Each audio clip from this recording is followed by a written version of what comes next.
ஓசி miss, பசங்கள்லாம் வந்துட்டாங்க போல இருக்கு ஸ்கூலுக்கு.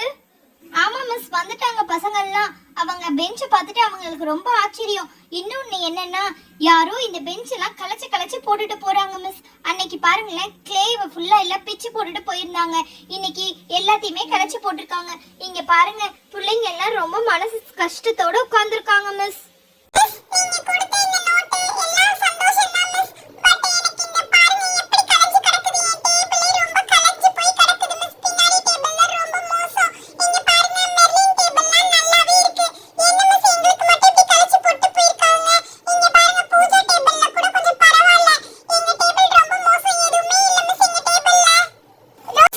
முதல்ல யார் இப்படிலாம் பண்றாங்கன்னு நம்ம முதல்ல கண்டுபிடிக்கணும்.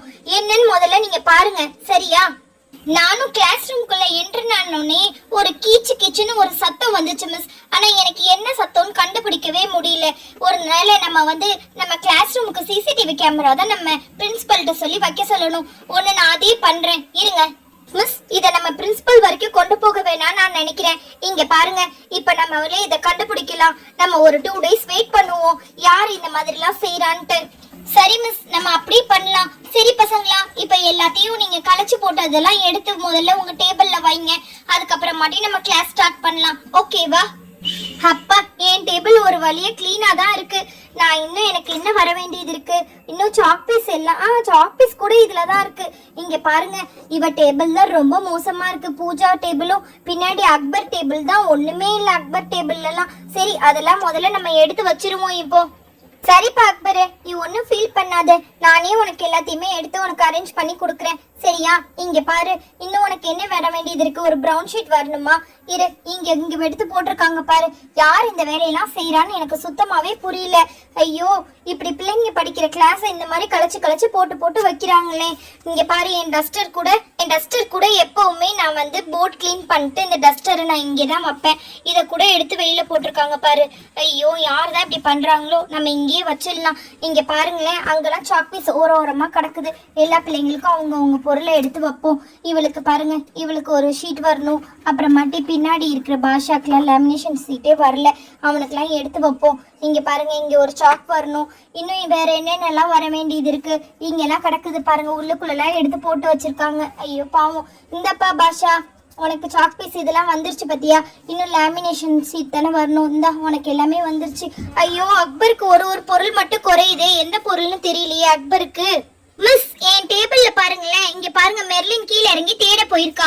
இங்க பாருங்க, இங்க ஒரு சாக் பீஸ் இருக்கு. இதுதான் அக்பருக்கு குறையுது. மெர்லின் எடுத்து வந்துருவா மிஸ் உங்களுக்கு. சரிம்மா மெர்லின், எனக்கு சீக்கிரமா எடுத்து கொடு. நான் அக்பர் டேபிளை நீட் பண்ணிட்டு இப்ப நான் கிளாஸ் ஸ்டார்ட் பண்ண போறேன். இங்க பாருங்க, அன்னைக்கு ABCD எழுதி போட்டாங்கல்ல கண்மணி மிஸ், இப்ப நான் மிச்சத்தை நான் எழுதி போடுறேன், ஓகேவா? மிஸ், இந்தாங்க மிஸ் சாக் பீஸ். நான் கரெக்டா எடுத்துட்டேன் பாருங்க. சரிம்மா, சரி, இரு நான் எடுத்துக்கிறேன். இருப்பா, இந்தப்பா அக்பரு, உனக்கு எல்லாமே வந்துருச்சான்னு பாத்துக்கோ, சரியா? இங்க பாரு, எல்லாத்துக்கும் உங்க டேபிள்ல எல்லாமே ஃபில் ஆயிடுச்சுல்ல பசங்களா? இப்ப எல்லாத்துக்கும் இப்ப சந்தோஷம் தானே?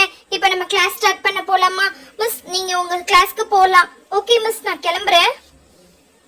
சரி பசங்களா, இப்ப நான் உங்க கிளாஸ் எடுக்கிறேன். அன்னைக்கு ABCD வரைக்கும் எழுதி இருப்பீங்கன்னு நினைக்கிறேன். இப்ப நான் EFGH எழுதி போடுறேன். இங்க பாருங்க, EFGH. இங்க பாருங்க, இந்த 4 லெட்டர் இப்ப நீங்க படிச்சுட்டு வர போறீங்க, சரியா? இங்க பாத்தீங்களா, E எப்படி தெரியுமா போடணும்? முதல்ல ஒரு கோடு போட்டுக்கோங்க, அதுக்கு மேல ஒரு கோடு, அப்புறம் ஒரு கோடு, அப்புறம் ஒரு கோடு. 3 கோடு போட்டா E ரெடி ஆயிடும். அப்புறம் Fக்கு அதே மாதிரி தான், ஒரு கோடு போட்டு 2 கோடு போட்டுருங்க. EF ரொம்ப ரொம்ப ஈஸி. அப்புறமாட்டி G இருக்கு பாத்தீங்களா, Gக்கு C போட்டுக்கோங்க. C போட்டுட்டு இப்படி ஒரு கோடு கிளிங்க. அப்புறம் இங்க இப்படி ஒரு கோடு, இப்படி ஒரு கோடு, இப்படி ஒரு கோடு போட்டுடலாம். H ரொம்ப ரொம்ப ரொம்ப ரொம்ப ஈஸி. A போடுறீங்க பாத்தீங்களா, அதே மாதிரி தான். இப்படி ஒரு கோடு, நேர்கோடு, அப்புறமாட்டி இந்த மாதிரி ஒரு கோடு, அப்புறம் இந்த மாதிரி ஸ்ட்ரெயிட்டா நடுவில் ஒரு கோடு போட்டுடணும். அவ்வளவுதான். இப்போ நீங்க ஃபர்ஸ்ட் ஸ்டாண்டர்ட் படிக்கிறீங்க இல்லையா? உங்களை பார்த்தா ஃபர்ஸ்ட் ஸ்டாண்டர்ட்னு யாருமே சொல்லக்கூடாது. நீங்க நல்லா படிச்சு, இங்க பாருங்க, நல்லா பெரிய பசங்க மாதிரி படிக்கணும். சீக்கிரமா படிச்சு முடிக்கணும். நீங்க பாருங்க, இப்ப நான் ஈவினிங் கூட டியூஷன்லாம் எடுக்கிறேன். என்கிட்டயே கூட டியூஷனுக்கு வாங்க. நான் நல்லா உங்களுக்கு பாடம் சொல்லி தருவேன். நீங்க நல்லா பெரிய ஆளா ஆயிடலாம். சரி இங்க பாருங்க, உங்களுக்கு நோட் புக் எல்லாமே எடுத்து கொடுத்துட்டேன். நீங்க என்ன பண்ணணும்னா இத நாளைக்கு நீங்க வீட்ல போய் இந்த ப்ரௌன் ஷீட் வச்சு ப்ரௌன் ஷீட்லாம் போட்டுட்டு வந்துடுறீங்க. சரியா? இதுதான் உங்களுடைய வேலை. நாளை கழிச்சு உங்களுக்கு யூனிஃபார்ம் வருது, நாளைக்கு வராது.